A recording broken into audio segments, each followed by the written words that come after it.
Deuxième match et deuxième victoire. Je pourrais m'arrêter là et dire que tout va bien, qu'on est bien rentré dans ce tournoi olympique. Malheureusement, on est loin du camp en termes de qualité de basket. Ça reste quand même une victoire. 94-90 au bout du suspense dans un scénario complètement fou. Messieurs, aujourd'hui, honnêtement, avant d'aller sur le détail des matchs, de revenir sur les joueurs cas par cas, de parler évidemment de Vincent Collet, on a quand même vécu des scénarios que seul le basket arrive à nous transmettre, les gars. Ouais, clairement, on a vécu le plus beau scénario, en tout cas, de ce début de tournoi. Voilà, on a souffert pendant 39 minutes et 45 secondes à peu près, jusqu'à ce que Mathieu Strazel nous sauve, clairement, avec ce 3 points avec la faute dans les dernières secondes. Un peu inattendu, inespéré. On pensait tous qu'on allait s'incliner. Et là, on était inquiet pour la suite. Et finalement, on s'impose et tout est bien qui finit bien.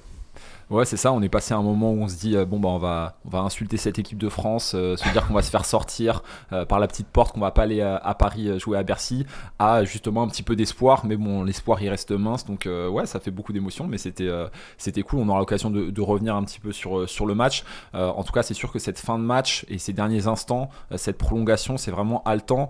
On sait que le basket, ça peut nous offrir ça. Après, on commence à être coutumier du fait et ça commence à être un petit peu lassant, donc voilà. On va revenir quand même sur l'action du match. L'action du match, avant de revenir sur le déroulé, c'est l'action du match, c'est ce tir de Mathieu Strazel, ce système côté, ouais. Ce ballon qui arrive à Rudy. À l'intérieur, on pense que les Japonais vont faire faute, ils font pas faute. Rudy arrive à trouver Mathieu Strazel, pump fake, marché, ouais. Et derrière il tire, panier à 3 points plus faute.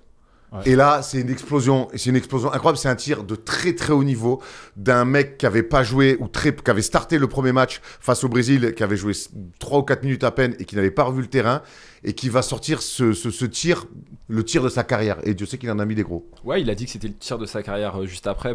On veut bien le croire. Moi, j'ai pas vu spécifiquement le marché. Voilà, moi je me suis juste dit, il fait le pump fake parce que le défenseur il vient fort sur lui. Moi je pense qu'il il a le temps de prendre. Ouais, moi aussi, tu vois, je suis un peu surpris. Et après il se décale et je me dis, il se complique encore un petit peu plus la tâche parce qu'il va sur le côté gauche. Après la balle elle part droite, hop, ça rentre dedans, donc très bien. Après ça reste un petit peu inespéré qu'il y ait la faute. Je sais pas si on peut rentrer directement dans le. On est là pour ça, on est là pour ça. Quand tu regardes l'action en direct, ouais, ok, il y a le call de la faute, ouais, ok, d'accord, ça se voit. Par contre, dès qu'il y a le ralenti, honnêtement, on a de la réussite dessus, parce que franchement le contact il est archi léger. Donc j'ai vu des puristes. On a la photo là. Ouais, voilà, j'ai vu des puristes qui disent qu'il y a la main un petit peu sur le début de l'action. Honnêtement, sur 9 actions sur du FIBA, c'est jamais sifflé. Donc là, tant mieux que ça soit arrivé, mais c'était inespéré. Ouais, pour un peu revenir sur l'action, Vincent Collet prend un temps mort. Donc on se dit, ils vont chercher un shooter. On voit qu'il y a cet écran pour Evan Fournier dans le corner. Ça marche pas du tout. En plus, quand on reçoit la balle de 2, on voit pas la défense. Donc c'est pas forcément pratique. Et là, quand je vois Evan qui donne la balle à l'intérieur sur Rudy, je me dis, mais donc on va chercher un panier à 2 points, je comprends pas. Et bravo à Rudy, qui a la lucidité de ressortir la balle sur Mathieu. Comme tu dis, il peut la prendre direct, mais il hésite. Après, le tir sur le côté, c'est quelque chose qu'il affectionne. Il le fait souvent, se décaler. Et donc, il met cet énorme tir. Alors, s'il n'appelle pas la faute, personne crie au scandale. On dira, on a raté, on a perdu, tant pis. Oui, il effleure, il a un tout petit peu la main posée au début. Après, on voit, il reste droit, le défenseur, il ne le touche pas du tout. Mais bon, tant mieux pour nous. Nous, on était contents. On a sauté notre chaise, on a crié. On était comme des fous et tant mieux pour l'équipe de France. C'est ce qu'on appelle des calls qui nous sont favorables. Voilà, moi, je ne pense pas qu'il y ait faute, mais c'est pas, on va prendre. On a déjà perdu des matchs sur des calls qui n'étaient pas pour nous, que ce soit peu importe les sports. Bon, voilà, je sais que ça a fait déjà polémique un petit peu dans pas mal dans le monde entier. Dans le monde entier sur le fait que c'est la France faute par faute. Ouais. Écoute, c'est sifflé, c'est dans Yann One. Il va mettre le lancer franc. Parce que c'est ça qui est important aussi derrière. Ouais. Parce que Mathieu Strazel, non seulement le tir qui met à 3 points, c'est un tir de grand monsieur. Et en plus derrière, il va mettre le lancer. C'est encore plus fort. Il va mettre le lancer parce que le lancer derrière, il faut redescendre. Il faut se concentrer pour le mettre. Il le fait. Prolongation. Derrière, en prolongation, on va plutôt dominer avec un très bon Victor Wembanyama qui va être dominant. D'abord à l'intérieur avec ce Yann One. Et puis ensuite, le 3 points, on va plus ou moins contrôler cette fin de match. Mais d'abord, je veux qu'on revienne au début de ce match, ou même sur l'aspect général. On s'est encore une nouvelle fois compliqué, et le mot est faible, on s'est compliqué la tâche. Ouais, clairement, c'est compliqué. Moi, je reste sur les mêmes frustrations que le match contre le Brésil. Voilà, beaucoup d'incertitudes, encore une fois. Là, il a décidé de lancer Andrew à la main pour défendre sur le petit en face Kawamura. Voilà, pourquoi pas. Mais une fois de plus, je comprends pas les rotations, je comprends pas comment on veut jouer, on se marche dessus, les timings sont ratés sur les systèmes. C'est laborieux, on est aussi sauvé par notre adresse générale à 3 points, on a mis dedans. Voilà, les Japonais nous ont laissé beaucoup de liberté à 3 points. Alors, tant mieux, on a eu l'adresse ce soir, mais on n'en aura pas tous les soirs. Et quand on voit comment ça a été laborieux, j'ai du mal à me projeter pour la suite. Revenons sur le 5 de départ. On met Andrew Albici, c'était sa 100e. Félicitations Andrew pour ta 100e petit titulaire. Il était censé donc être en mission sur ce meneur canadien qui nous a quand même fait bien des misères. Japonais. Le japonais, j'ai dit quoi ? Canadien, décidément. Kawamura, qui nous met donc 29 points à 6 sur 15 à 3 points. Dans le profil, Andrew est censé matcher. Maintenant, j'ai pas toutes les consignes, mais on le voit quand même en grande souffrance, Andrew, défensivement. Il donne des lay-ups, il prend des tirs dans la tête. Je sais pas si c'était organisé pour qu'il y ait un second rideau. En tout cas, le match-up Andrew face à Kawamura, il marche pas du tout et l'entame, elle est pas bonne. Ouais, non, l'entame, elle est pas bonne. Comme tu disais, on sait que Andrew, c'est un superbe défenseur sur l'homme, notamment sur les meneurs, mais je pense que 95% de sa carrière, il a été amené à défendre sur des meneurs qui étaient plus grands que lui. Là, il est amené à défendre sur quelqu'un qui est plus petit et on le sait, ça peut être très difficile, notamment pour les postes 1. Je pense que Vincent Collet a essayé de le relancer en deuxième mi-temps et on a vu que c'était un petit peu compliqué. Donc Andrew passe clairement à côté de son match et puis même au-delà du mauvais match de Andrew, qui n'est pas coutumier du fait pour le coup en équipe de France, c'est notre défense au global. Si tu regardes, on a encaissé 20 points, 19 points et 25 points, c'est pas dans cet ordre-là. On est censé être une équipe défensive, c'était l'identité principale de l'équipe, pouvoir défendre. Si contre le Japon, qui n'a pas énormément de joueurs référencés au plus haut niveau international, c'est qu'il y a des gros problèmes. Et moi, j'ai toujours ce problème-là. Défensivement, on n'a jamais réussi à s'y mettre. Et je pensais qu'il y aurait cette espèce de déclic. Alors, on a dit que j'étais un petit peu naïf, je veux bien le comprendre. Mais là, pour le coup, je ne comprends vraiment pas ce qu'on arrive à imprimer défensivement. On peut remettre un peu de contexte. On sait que jouer le Japon, avant de tirer à vue et de sortir les sulfateuses, tout en justifiant évidemment, parce qu'on n'est pas là pour tirer gratuitement sur l'équipe de France, on sait que le Japon est une opposition spécial, ça court beaucoup, ça shoot, ça dégaine, c'est une philosophie jusqu'au boutiste. On connaît pas les joueurs. Voilà, on connaît pas. C'est dur de scouter cette équipe-là, que ça soit chez les filles ou chez les garçons. Donc ça, on peut l'admettre. On encaisse 25 points dans le premier quart-temps et on est dans le rythme. Le problème, c'est que on n'a jamais réussi au fil du match et jusqu'au bout de la prolongation à mettre la main sur la balle et à imposer notre rythme à nous. C'est-à-dire que ce qui nous faisait payer par leur petite taille, leur vitesse et leur adresse, on n'a jamais réussi à leur faire payer, nous, notre taille, notre puissance, notre gestion. Jamais. Ouais, mais tu dis on les connaît pas, mais on sait quand même qu'il y a Kawamura, Hashimura et potentiellement Watanabe. Voilà, c'est vraiment les 3 gros scoreurs de cette équipe. On sait que le petit meneur, c'est un pétard ambulant. C'est pour ça qu'il est collé aussi, parce qu'il est capable de dégainer à 2 mètres derrière la ligne. Et on n'arrive pas à contenir enfin, Watanabe, il n'a rien fait, mais pour les 2 autres, on n'arrive pas à les contenir. Et on voit des prises de pick and roll, un pick, une passe, les mecs sont ouverts. Donc ça, moi, ça me pose beaucoup de... Je me pose beaucoup de questions sur les principes défensifs et je me dis, mais en fait, les joueurs, ils ont l'air perdus aussi défensivement. Je ne sais pas vraiment quelles sont les consignes, s'ils sont OK. Je vois personne se parler entre eux. Ça m'a l'air assez compliqué. Ouais, et puis tu disais que, effectivement, je disais que c'est plus compliqué à scouter. Après, il n'empêche que, voilà, au bout d'un moment, tu es censé avoir un staff qui est au niveau et qui est censé faire le taf sur le scouting. Donc, on ne devrait pas non plus avoir d'énormes surprises. Franchement, encaisser minimum 19 points sur 4 cartons contre cette équipe, franchement, c'est un scandale. Mais tu vois, on a vu l'Allemagne galérer un petit peu sur le premier quart-temps, la moitié de la première mi-temps, parce que ça reste un basket atypique. Mais t'es l'équipe de France, voilà. C'est ton identité numéro 1. Au bout d'un moment, jamais les Allemands ça doit arriver. ont repris la main sur le match et ils ont déroulé. Nous, non seulement on n'a jamais repris la main sur le match, mais en plus de ça, on s'est fait peur. Et à un moment donné, on se voit perdre. Moi, je me vois perdre. Et comme tu le dis, je me dis, mais en fait, on va pas à la Bercy. On va pas à la Bercy. On joue les Allemands vendredi. Si là, on perd contre le Japon, c'est fini. On sort des poules chez nous. Donc, moi, je voudrais aussi maintenant qu'on revienne sur la première mi-temps. En première mi-temps, je m'assois, je me dis, mais qu'est-ce qu'on est en train de faire ? J'ai détesté ce qu'on a fait en première mi-temps. On est à 6 sur 10 à 3 points à la fin du premier quart-temps.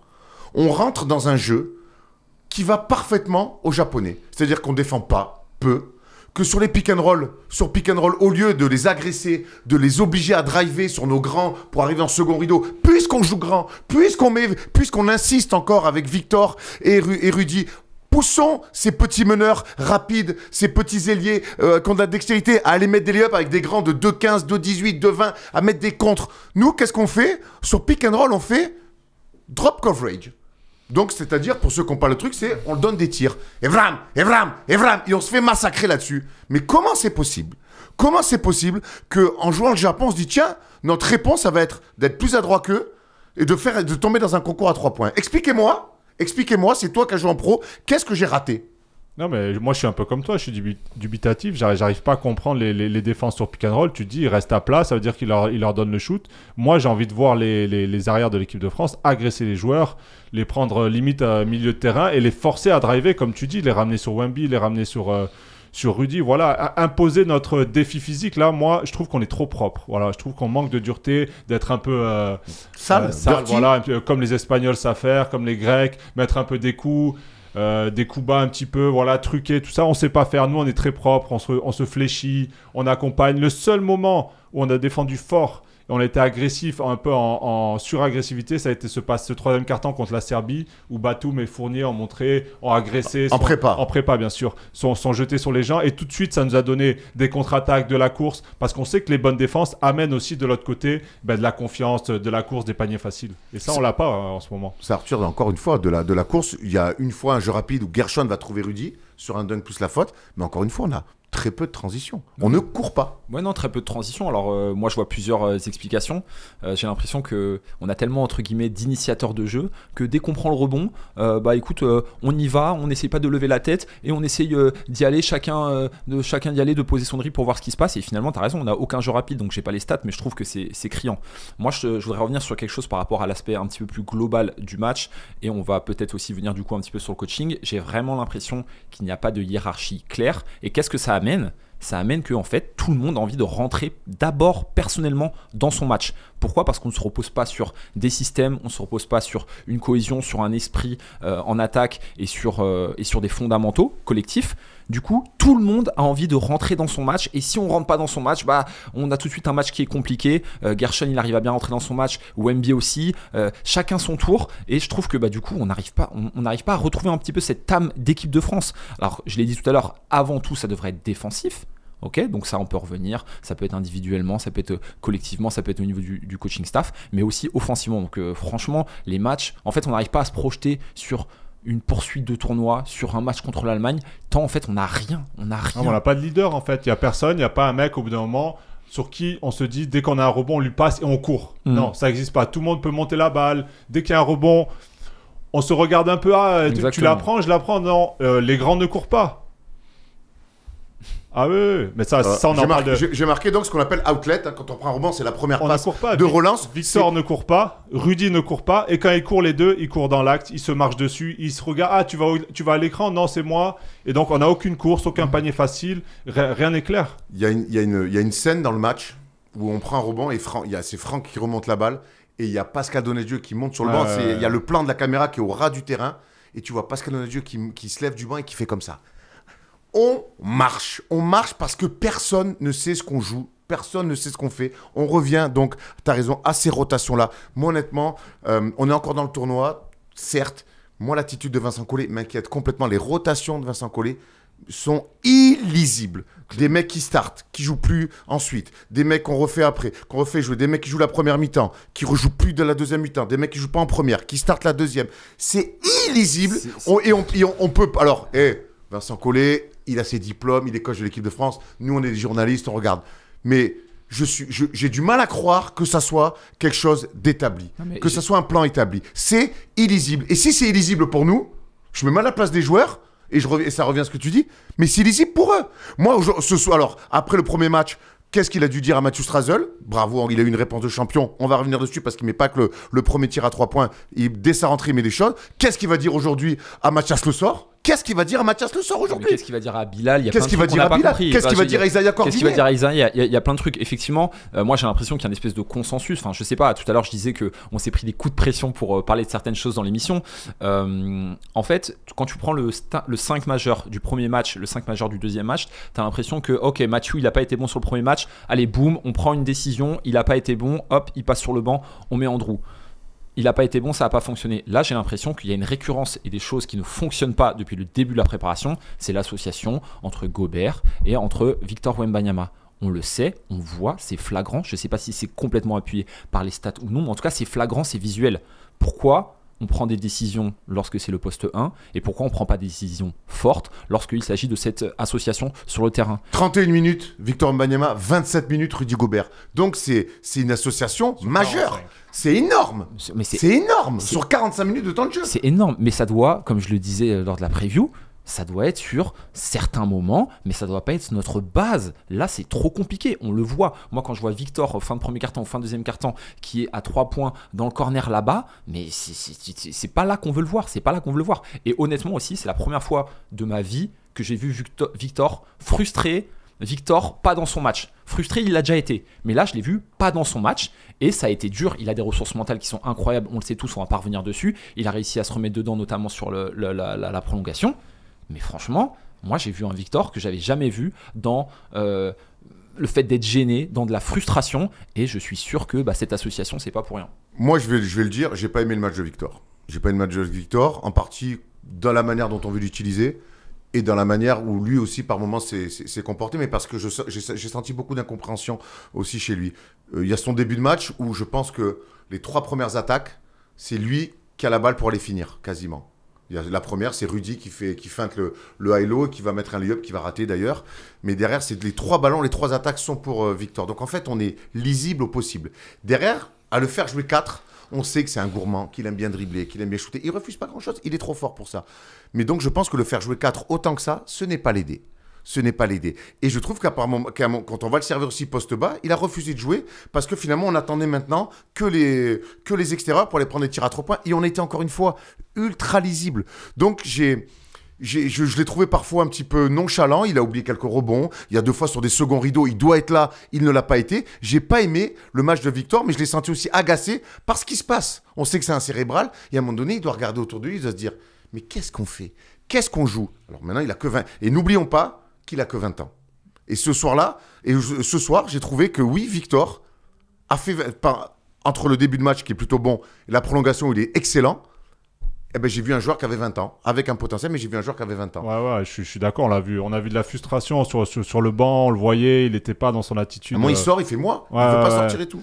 Parce qu'il fait un bon début de match et il le sort longtemps quand même, je trouve. Alors qu'il démarre bien et je pense qu'il s'était dit, ah là, je me sens bien.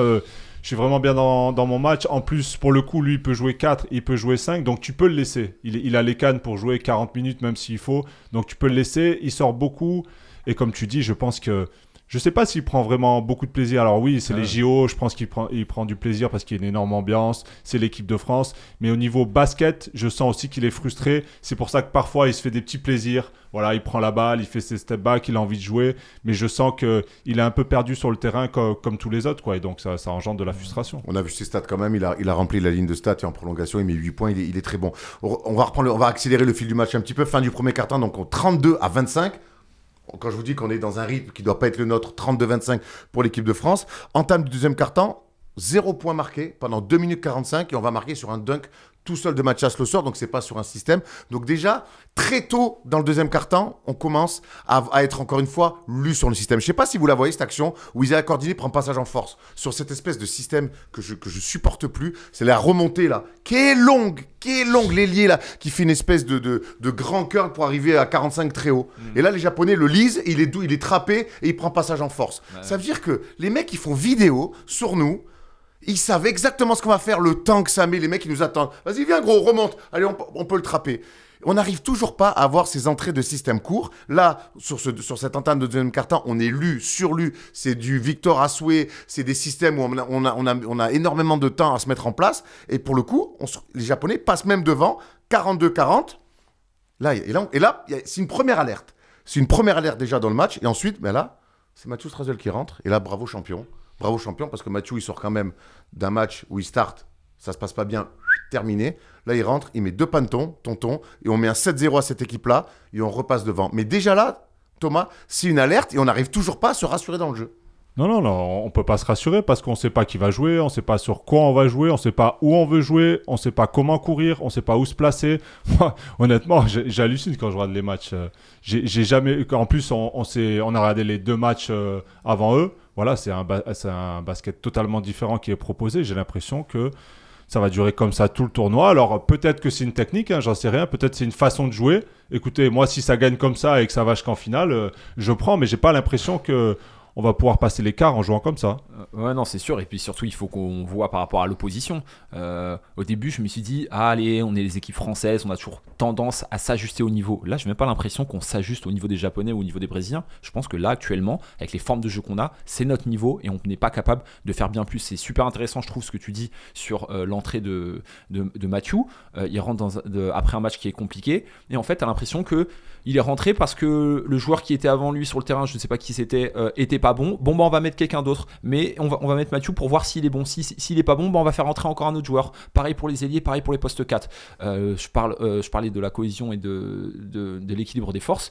Gershon, en fait, s'il n'est pas à 100% au tir, il sert à rien en fait. Il sert à rien. Il va poser quelques écrans, mais il sert à rien. C'est Ryan Anderson. Ouais, comment ça se fait qu'on s'appuie pas, ou Mirotic, comment ça se fait qu'on s'appuie pas sur un mec comme lui, qui est physique, qui est peut-être le plus physique sur le terrain avec Mathias Le Sort, contre une équipe japonaise qui manque justement de verticalité et de physique. Donc en fait, j'ai l'impression que voilà, on balance des joueurs. Allez, si t'es bon, je te laisse sur le terrain. Ah bah Mathieu, aujourd'hui, t'as été exceptionnel. Alors Gershon, on l'a cherché sur du pick and roll, notamment avec Evan Fournier. On se souvient de ce pick and pop, parole du coup. Pick and pop 2 fois sur des pops, Gershon va mettre dedans. Evan a été plutôt très bon sur ce match-là. Il fait une bonne première mi-temps, 11 points pour lui et 6 passes décisives. Où là, du coup, sur des pics, il est souvent allé chercher Gershon au large. Ça nous fait du bien. Je parlais sur l'impact physique de Gershon. Bien sûr. Après, c'est vrai que sur les situations post-up, il en a peu. Et j'ai même eu l'impression que quand il en a eu, il les a pas non plus joués. Mais en même temps, quand on a jamais, bah, c'est toujours pareil. Qu'est-ce qu'on fait? Dès qu'il y a un post-up, il y a un mec qui vient en main à main dans le corner et on shoot. Ouais. Donc ça, oui, c'est vrai.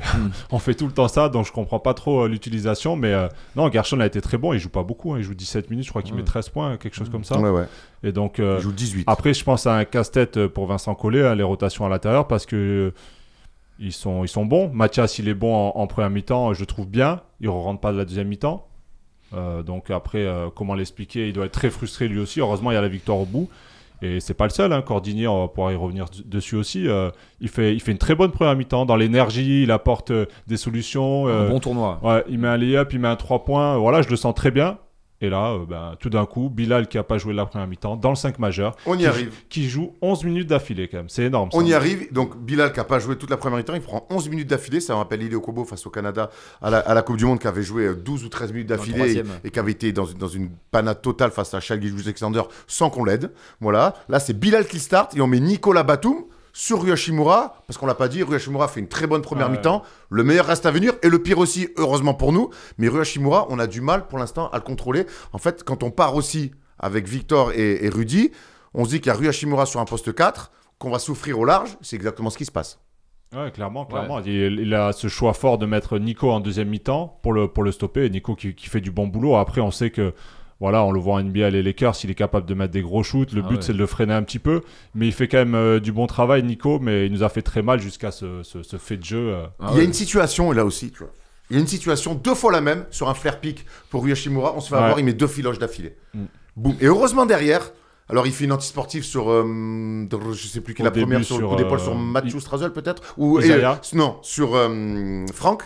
Nilikina, il y a un coup d'épaule et derrière il met un coup de machette à Rudy et donc du coup derrière il se fait expulser. À ce moment-là, on se dit bon, on n'est pas bien, on est dans le dur. Leur meilleur joueur, avec évidemment Kawamura, et il se fait sortir.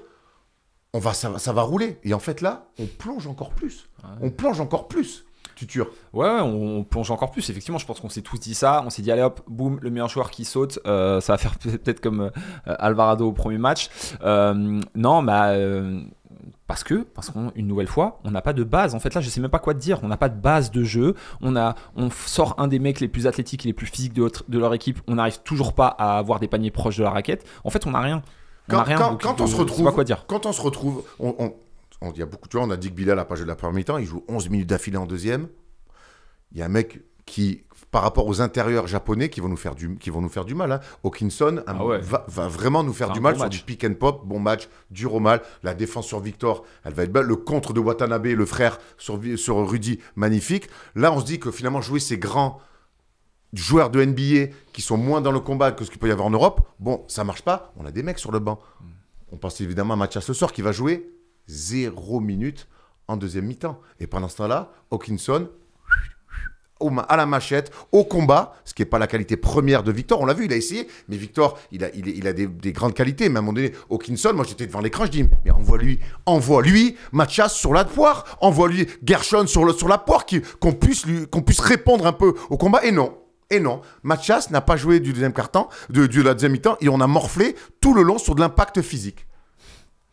Ah, mais sur les pick and roll, c'était pas compliqué. Il faisait un pick and pop, le mec était tout seul après une passe. Et Mathias, quoi qu'il arrive, à chaque fois qu'il rentre, il apporte de la dureté, il provoque des fautes. Parfois, ça permet aussi de mettre en danger les intérieurs, les adversaires à l'intérieur parce qu'ils ont des problèmes de faute, parce qu'ils essaient de contenir. Voilà, il apporte toujours cette énergie, il apporte toujours quelques paniers. Il est toujours productif quand il rentre. Donc c'était assez surprenant qu'il ne rentre pas en deuxième mi-temps, mais je pense qu'il n'arrive pas à prendre des décisions et qu'il se perd un peu dans ses choix parfois. Et il n'arrive pas à prendre des décisions sur les deux postes 5. Mais moi, je pense... Et moi, ce qui me gêne le plus, c'est que, ok, tu as une idée, tu vas au bout de ton idée. Tactiquement, on veut jouer grand. Mais moi, je pense pas que son choix il soit tactique. Je suis clair, honnêtement, Vincent Collet, on peut lui reprocher plein de choses et c'est ce qu'on fait là à juste titre. Mais Vincent Collet connaît trop le basket pour ne pas faire de choix tactique. Il fait des choix parce qu'en fait, il veut pas jouer Rudy. Il veut pas gérer le cas Rudy. Il veut pas avoir à dire à Rudy, tu sors du banc, tu vas jouer que 15 minutes. Mais par contre, quand tu es là sur le terrain pendant 15 minutes, tu vas nous faire du bien parce qu'on va jouer de cette manière-là. Non, il veut pas. Il veut pas. Oui, tout à l'heure, je parlais de l'association des deux. Effectivement, le choix qu'il faut faire, c'est effectivement de sortir un des deux postes 5. Et le choix qui me paraît le plus logique, c'est de sortir le moins fort.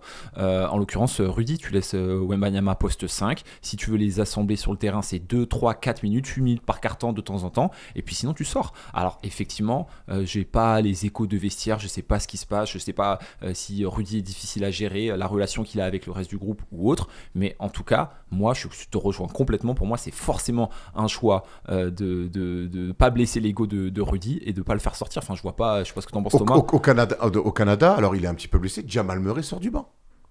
Voilà. Pour l'équilibre de l'équipe. Aux États-Unis, voilà, c'est un autre cas. Mais ce que je veux dire, c'est que bon, bref, voilà, il y a des gars qui sont capables, où on est capable de prendre des décisions fortes. Après, il faut pouvoir les assumer, regarder droit dans les yeux et dire, je t'ai pas fait rentrer pour ça, je te fais sortir du banc pour ça. Il l'a fait en prépa avec Evan, il l'a pas jamais fait encore pour l'instant avec Rudy. Mais moi, ça me paraît le choix le plus logique. Les gars, donc il y a Rui Hachimura qui se fait expulser. On continue à ramer et puis on rame tellement que ce match, on va le perdre. Il y a un passage de Nando, on va parler de Nando, qui a été encore une fois très compliqué en deuxième mi-temps. Il souffre.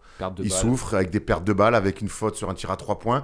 Il a encore une fois, on a l'impression d'essayer Nando, pourquoi pas, mais on voit que ça marche pas et il continue. On a l'impression qu'en fait, qu'il veut donner, il est là à distribuer du temps de jeu un petit peu aux gens pour dire, pour que tout le monde soit content. Ouais, est-ce qu'on a ça? Dites-moi dans le chat, est-ce que vous aussi, vous avez cette sensation-là? Ouais. Nando, le truc, c'est que c'est un cas un peu à part. Voilà, il est là depuis très longtemps. Voilà, ça a été un monstre, un des meilleurs joueurs d'Europe pendant des années. Il lui a apporté tellement de choses en équipe de France. Quand tu es coach, tu espères toujours que ce genre de joueurs, au bout d'un moment, ils vont avoir le déclic. Et qui vont apporter sur quelques séquences, qu'on va retrouver Nando à la création, qu'on va retrouver Nando qui provoque des fautes, mais le déclic, il n'arrive pas. Et c'est pour ça qu'il essaye, je pense, à chaque fois, de lui donner quelques minutes pour voir si ça peut se passer. Mais pour l'instant, la sauce ne prend pas. Moi, ce qui me pose un énorme problème avec Nando, c'est qu'il y a un moment dans ce match-là où Nando, il doit être sur le terrain. Ouais, c'est en prolongation, c'est à la fin, quand c'est n'importe quoi. Quand on mène de 8 points en prolongation, que le match, il doit être plié, et qu'on shoot, et qu'on tire au bout de 8 secondes, et que Nico, il fait « Calmez-vous » et que les mecs, ils shootent. Parce que ce qui s'est passé aussi, et ce qui montre que cette équipe-là n'est pas tenue, ce qui montre que cette équipe-là n'est pas coachée, n'est pas managée comme il le faudrait, c'est que quand on a plus 8 en prolongation, il y a des mecs qui se disent, quand Rudy va prendre son petit hook, quand Evan, il va shooter à 3 points rapidement, ils se disent, on a plus 8. Moi, je vais faire un peu noir. C'est moi qui le dis. Je dis pas que c'est ça. Mais en tout cas, il n'y a tellement pas de meneur, il n'y a tellement pas de consigne claire qu'en fait, on prend des tirs alors qu'on doit mettre la main sur la balle. Et là, c'est Nando qu'il faut mettre sur le terrain. Ils sont cramés, les Japonais. Là, ça va, il va pouvoir monter la balle. On va faire faute, il va aller sur la ligne. Et Nando va dire, mec, vous inquiétez pas. On est quand même capable d'analyser qu'à plus 8, quand on prend un rebond offensif, on n'est pas obligé de remonter tout de suite. Si on n'a pas un bon shoot, on prend une filoche derrière. Quand on prend un temps mort qui reste un peu plus. Déjà, on prend le temps mort. Au lieu d'avoir la balle... Alors attends, on va y revenir. Parce que quand on a plus 8, Rudy a la balle, tente un hook, raté, contre-attaque. Et quel hook, hein. Ouais, honnêtement, c'est... Oui, c'est ça, il est pas sous cercle. Jamais tu dois prendre ce hook-là. Un contre 2, hook très compliqué, contre-attaque, 3 points, boum, on remet les Japonais dans le match. Et là, il y a cette situation à 40 secondes de la fin, temps mort. Je suis désolé, hein, Vincent, mais on regarde les matchs. Hein. Mais... Donc, et vous savez qu'au basket, on a le choix entre remise dans son camp et on a la possession à 24 ou remise dans le camp d'attaque et on a que 14 secondes. Donc quand on mène, comme on menait à ce moment-là à 40 secondes avant, il vaut mieux qu'on ait le ballon le plus longtemps possible. Non, Vincent Collet a demandé à ce que la remise en jeu soit faite dans le camp des Japonais. Et donc, du coup, on a une possession plus qu'à 14 secondes. Il aura certainement une explication. Moi, je m'interroge, quand je vois des choses comme ça, il n'y a rien qui respire la maîtrise. Par contre, je voudrais quand même aussi qu'on le dise, et on va le dire, c'est qu'au bout d'un moment, cette équipe-là, je pense que tout le monde est frustré. Les joueurs, le staff, ça se voit. Tout le monde ne se comprend pas. Mais par contre, il y a ce match-là, on doit le perdre. On l'a perdu à un moment donné. Tu te souviens, on se lève, je vais m'asseoir sur le bar de la cuisine. Je suis dans un état. Ce match-là, il est perdu. Je nous vois perdre et finalement, on gagne. Evan Fournier, qui a été magnifique de leadership, d'attitude. Mathieu, avec ce tir à 3 points derrière pour égaliser, mais celui d'avant d'Evan pour égaliser aussi à un moment donné. 3 points. On va la chercher, cette victoire, finalement. Aussi au trip. Et ça, on ne peut pas l'occulter. Ça n'efface pas tout. Évidemment, on vient de le dire là. Mais cette équipe-là de France, finalement, on n'a pas grand-chose à mettre sous la dent. Par contre, elle a des tripes. Elle n'a rien lâché, cette équipe. Voilà, tu l'as dit, Evan en leader, on en avait parlé dans les prévus d'avant. Moi, je l'attendais sur ce genre de situation, être capable de débloquer, de mettre des shoots clutch à longue distance. Voilà, en tout cas, ce qui est sûr, c'est qu'Evan, il ne va jamais s'échapper. Il a pris ses responsabilités, il a voulu créer des situations sur pick and roll. Et grand bravo aussi à Mathieu Strazel qui fait un match énormissime, qui nous enfile ses 3 points, qui nous remet dans le match. Et voilà, ce qui est sûr, c'est qu'ils ont du cœur. Ils ne vont jamais lâcher les matchs. Mais au bout d'un moment, jouer comme ça a des limites. Et on en saura plus en quart de finale. C'est plus que jouer avec le fond. On le voit, Evan, 14 points, 3 rebonds, 6 assists. Du déchet, évidemment. Mais encore une fois, moi, j'en reviens à des mecs qui sont des shooters, qui ont des tirs. Il n'y a pas un tir propre, c'est que des tirs compliqués. Ah oui, c'est ça. Il n'y a pas une sortie d'écran, je plotte mes appuis, je monte droit comme un bib. C'est que des tirs après dribble, des tirs contestés. Tout est dur parce que offensivement, on joue pas bien et c'est pas huilé. Ouais, et je trouve qu'ils ont cette envie farouche tous de rentrer dans leur match et de rentrer dans leur tournoi. Moi, j'ai cette sensation-là aujourd'hui que Evan est définitivement rentré dans son tournoi avec ce shoot à 3 points. Les premiers paniers qu'il met, tu sens que voilà, c'est limite des messages envoyés au coach. Voilà, il faut compter sur moi. Le 3 points qu'il met pour faire revenir à égalité, je sens que c'est une vraie libération et que c'est bon. Je suis un joueur. J'ai fait revenir l'équipe. J'ai eu un vrai rôle. Voyez le public français parce que je pense que voilà, faut arrêter de se mentir aussi. Il voit un petit peu le scepticisme qu'il peut y avoir autour de sa sélection, et je pense que là il est définitivement rentré dans son tournoi, donc c'est peut-être une bonne chose pour la suite. Après, une nouvelle fois, comme vous dites, les tirs qu'il prend, donc là il fait un bon match, il met les trucs à la fin, mais sinon c'est pas des situations sur lesquelles il prend des tirs faciles, et ça, une nouvelle fois, le coaching staff et la mise en situation. 13 minutes pour Evan, on se souvient, face au Brésil, ça nous avait fait parler, réagir. 30 minutes sur ce match-là, donc en comptant évidemment la prolongation. Il y a quelque chose que vous voulez rajouter, les garçons, sur ce match-là? Je vous dans le chat, les gars, il y a énormément de messages. Je ne peux pas tout prendre, mais on vous lit évidemment, et c'est un bonheur de vous voir échanger comme ça, parce qu'effectivement, il y a beaucoup de choses à dire. Evan clutch, mais s'il avait loupé, c'est clair qu'on lui aurait sauté dessus avec son pourcentage. Mais c'est ça. Il est obligé. C'est ce qu'Evan est. C'est ce qu'Evan est aussi. Au bout d'un moment, c'est forcer parfois le destin. Pas toujours, parce que si on fait que forcer, c'est compliqué. Là, il a forcé le destin.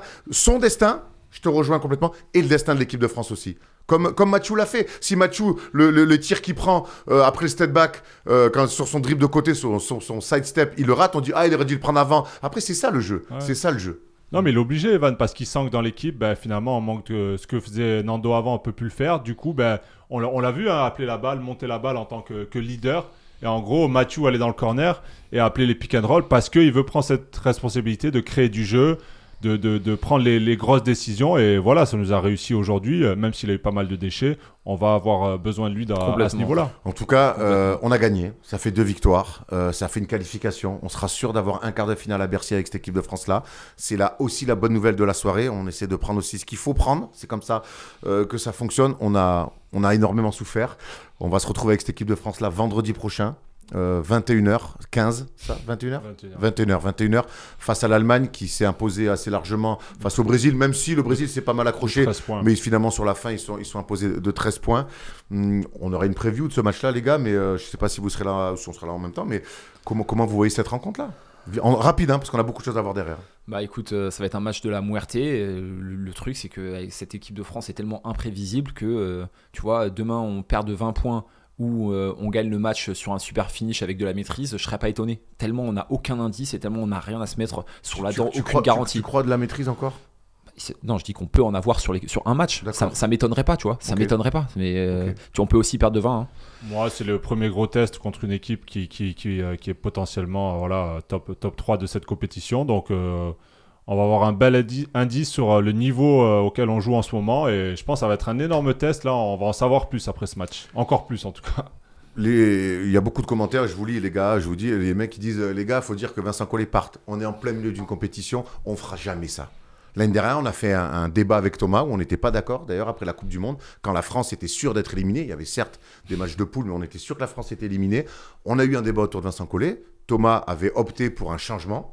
Moi, j'avais dit non parce que c'était trop tôt par rapport au jeu. Aujourd'hui, on est qualifié. On va c'est pas maintenant qu'on va trancher le cas Vincent Collet. Voilà. Donc, on aura chaque chose en son temps, les gars. À la CAN de foot, à Côte d'Ivoire, ils gagnent. Ils ont coupé leur entraîneur. D'accord. Merci de donner de la force, Arthur, en tout cas.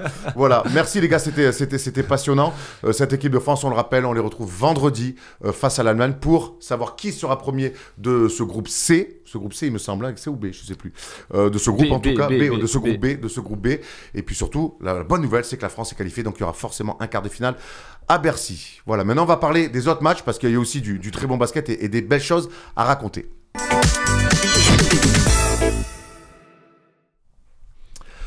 Les amis, vous le savez, cette émission est sponsorisée par Trade Republic. On a besoin aussi de partenaires. Et puis, si on vient vous parler de Trade Republic, c'est que pour nous, quelque part, c'est important. On peut essayer aussi de vous faire partager certaines choses. C'est la première plateforme d'épargne donc en Europe. Elle est déjà utilisée au quotidien par plus de 4 millions de personnes pour faire travailler leur argent de manière un petit peu différente. Une banque où vous pouvez épargner à 3,75 d'intérêt brut, investir automatiquement à long terme et sans frais ou dépenser avec la carte Miroir qui offre 1% de safeback.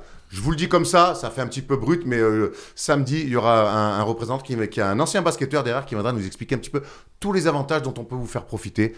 Voilà, c'est important aussi pour nous, vous le savez, pour vous proposer des émissions, pour avoir des gens en plateau, pour avoir des gens en régie. Voilà, il faut que des gens nous suivent. Et quand des marques comme celle-là viennent nous voir pour dire on veut travailler avec vous, eh ben forcément on est ravis et ça nous permet de continuer à faire grandir First Team. Voilà, c'était le petit clin d'œil à nos nouveaux partenaires, à la nouveau membre de la famille First Team, Trade Republic. Messieurs, il y avait d'autres matchs ce soir et ça a commencé aujourd'hui, ça a commencé très tôt avec un bon vieux Espagne-Grèce des familles, ça sent bon le basket européen. Et c'est les Espagnols. Pour moi, ça m'a un peu... J'avais mis les Grecs vainqueurs et c'est les Espagnols qui se sont imposés 84-77. On a trouvé des Espagnols bien plus saignants que face à l'Australie, Thomas.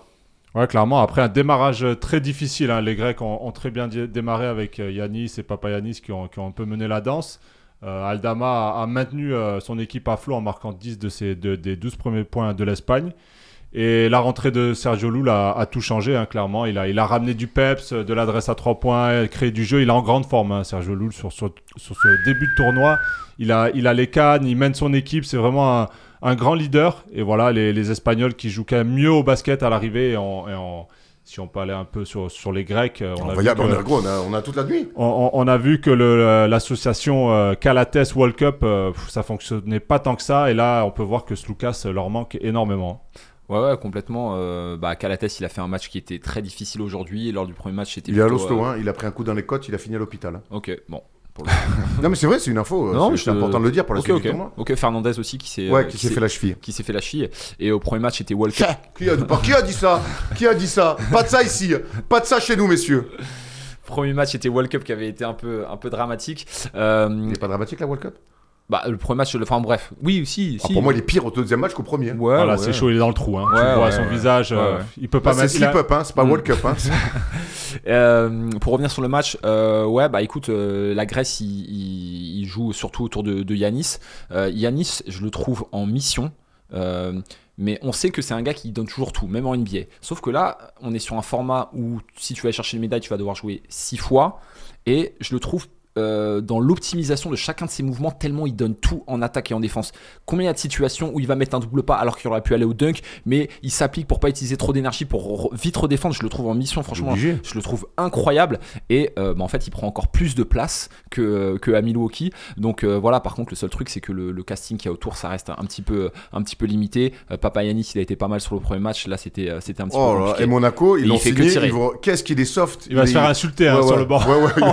Avec Obradovic, il va prendre des branlées. Yanis, t'en parlais justement, c'est raison, il est énorme. 27 points, 11 rebonds, 3 passes décisives. Moi, je veux surtout qu'on revienne Oui, on l'avait dit d'ailleurs dans l'émission Winamax, c'est le petit coup tactique, stratégique aussi de Scariolo qui nous a sorti la petite zonasse pour justement donner 0 espace à Yanis. Il a quand même réussi à mettre 27 points, mais les Espagnols de Scariolo, ils se sont clairement dit si on perd contre l'Espagne, on ne perdra pas avec Yanis à 35 ou 40. Et c'est ce qu'ils ont réussi à faire. De toute façon, on le sait, hein, c'est un peu caricatural comment jouent les Grecs. Voilà, c'est Balayanis au post-up, soit tête de raquette. Alors, soit ils font une zone match-up, ils flottent tous, soit quand il a la balle, ça vient trapper et tout le monde flotte parce qu'ils n'ont pas d'excellents shooters. Walkup, même tout seul, il arrive à peine à toucher le cercle. Calates, on connaît son shoot à 3 points. Après, derrière, les autres font le maximum. Mais voilà, tout est centré sur Yanis et on voit que ça a des limites au bout d'un moment parce que les matchs FIBA, c'est plus resserré, les terrains sont plus petits, il a moins d'espace et forcément ça manque de talent cette équipe de Grèce. Ouais, on a vu Toliopoulos là, amener un petit peu de folie avec un petit peu d'adresse, mais c'est vrai que ça soit Papanikolaou, c'est des mecs qui peuvent mettre. Oui, mais ils créent rien. Ils créent pas. Ils ont plus. Il y a le Lorenzakis, mais on sait que Lorenzakis c'est du second couteau. Donc honnêtement, bravo aux Espagnols. Jamais morts nos amis espagnols. Il y a ce petit go encore une fois tactique stratégique de Scariolo qui l'a bien fait à l'envers à notre ami Spanoulis. Hein. Et Santi Aldama qui fait un vrai tournoi quand même. Super joueur. Franchement, c'est un joueur à suivre à NBA dans les années futures. On le suit déjà. Hein. Je trouve qu'il tire, il est un peu trop dans le tir extérieur. 12 rebonds pour lui. Il manque un peu de dureté. Un peu de dureté, un peu trop dans le tir extérieur. Bon, là, il a de l'adresse sur le tournoi. Il va au charbon quand même. Mais c'est un bête de joueur. Au rebond et tout, il y va, il s'y file contre Yanis. Il n'a pas refusé le défi. Il a pris un énorme tomard, la main gauche, en contre-attaque, en filou là. Mais non, il va au charbon et c'est un excellent. Il peut shooter de très très loin et facilement. Les Grecs sont quasi éliminés. Hein. On peut se dire ils vont jouer la meilleure troisième place quoi. Ouais, il y a peut-être la meilleure troisième place. Il faut qu'il gagne absolument. Il faut qu'il tape l'Australie. Il faut qu'il tape l'Australie. Ça risque d'être serré là aussi. On verra. Justement l'Australie, eux, ils affrontaient le Canada. Ça a été encore une fois un super match. Hein. Les Australiens, ils ont tenu 3 quarts temps et demi. Franchement, dans un basket encore une fois, l'Australie, c'est quand même un basket qu'on rêverait de voir jouer en France, hein, ce basket de mouvement, ces créateurs de jeux qui créent pour eux, qui créent pour les autres, ces intérieurs qui mettent des écrans, qui flashent, qui finissent au cercle.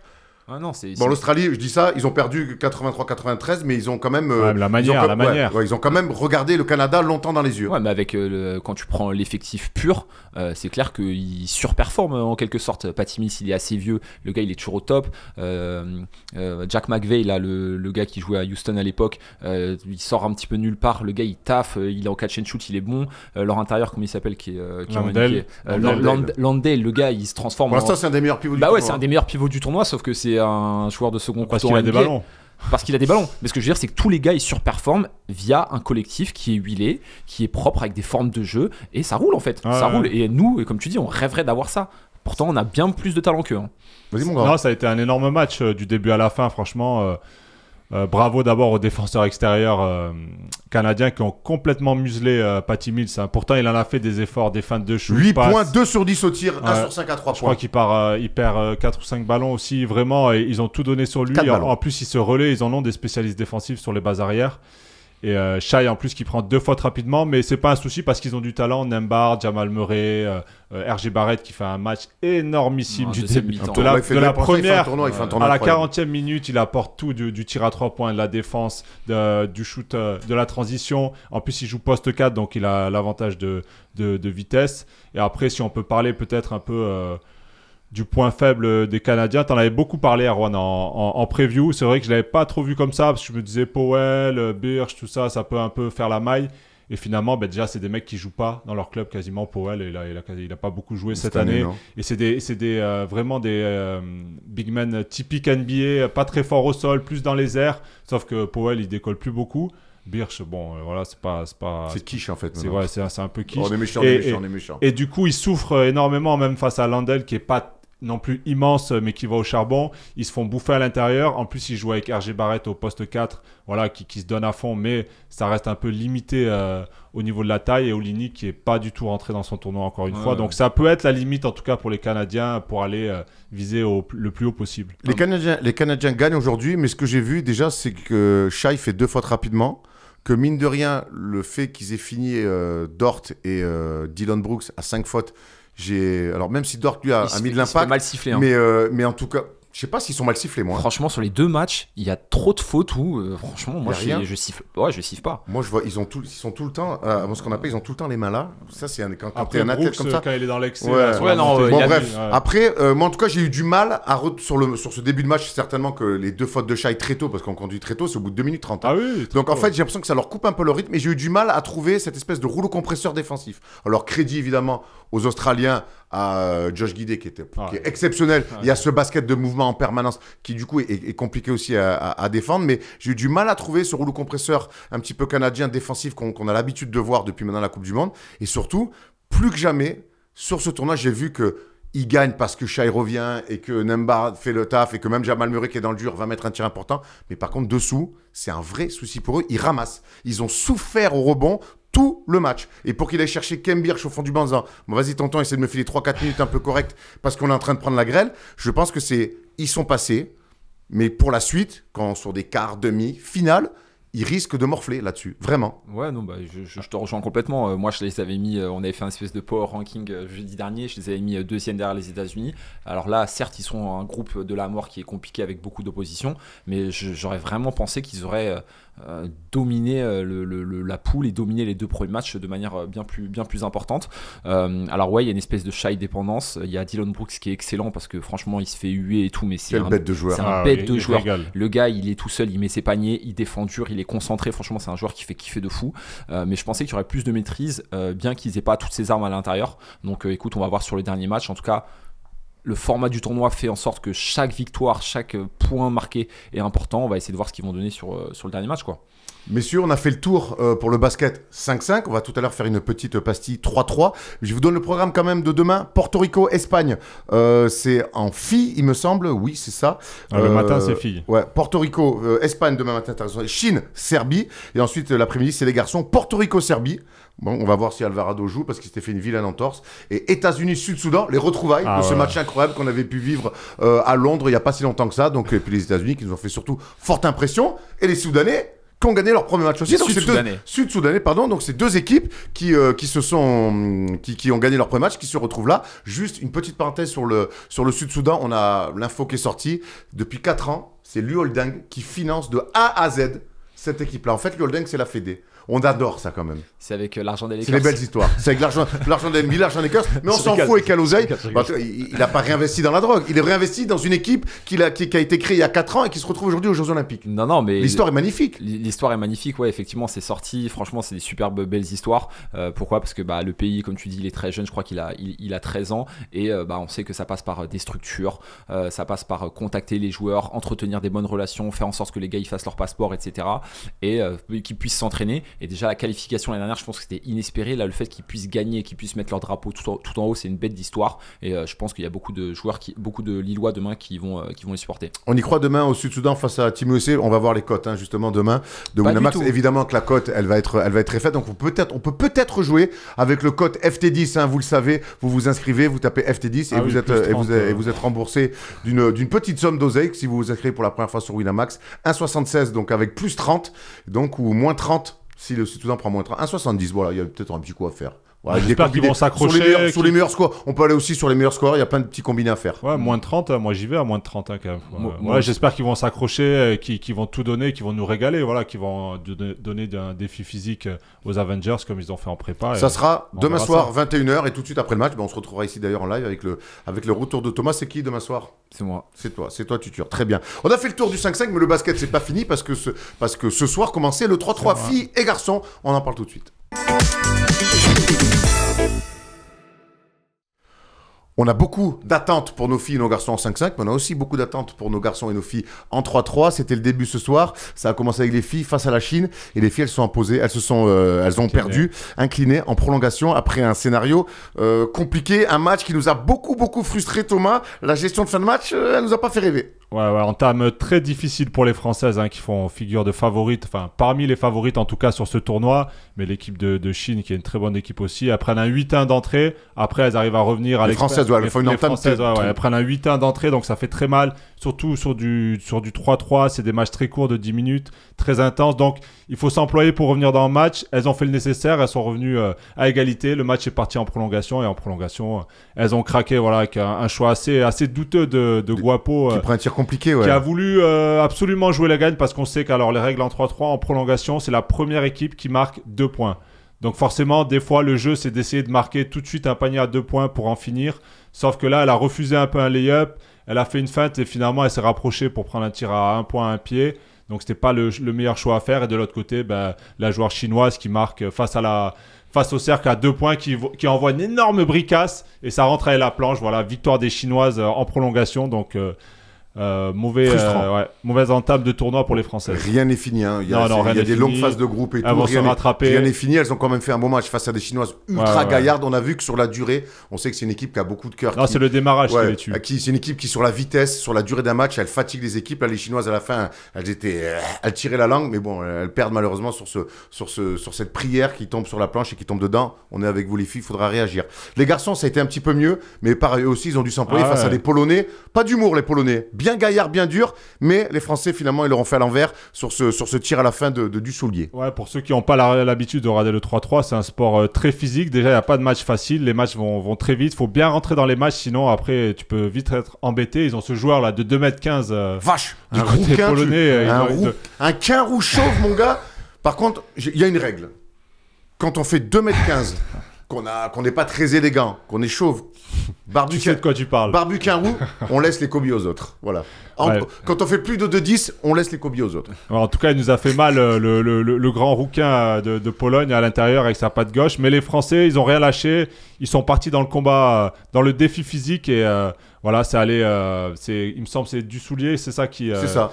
Qui donne la victoire à la fin pour finir en 21, tir à 2 points. Voilà, très bonne entame dans le tournoi. Ils ont fait le taf et c'est de bon augure pour la suite. Les gars de notre ami Franck Seguela qui ont fait le taf. On va suivre évidemment, on vous l'a dit, tous les baskets tout au long de cette quinzaine-là, le 5-5, le 3-3, qui fait que commencer aujourd'hui. Et on espère évidemment un maximum de médailles. On a fait le tour pour ce qui est du basket. Si vous voulez maintenant voir, pour ceux qui sont en replay, ce qui s'est passé hors du basket, vous allez sur la chaîne FT Sport. Pour ceux qui sont en live, restez avec nous, on enchaîne tout de suite.